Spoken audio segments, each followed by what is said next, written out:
আজকে এই যে শীতের সন্ধ্যায় তেলের পিঠা বানাচ্ছি। তেলটা গরম হয়ে গেছে, এখন আমি পিঠাটা দিয়ে দিচ্ছি তেলের ভিতরে।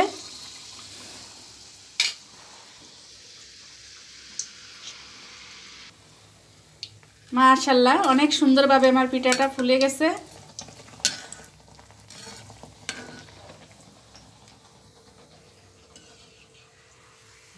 করছে আর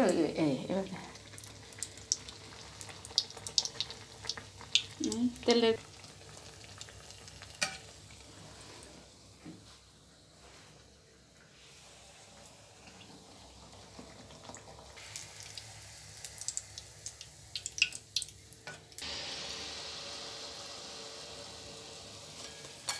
আরো বেশি হলে না এগুলা রাখা।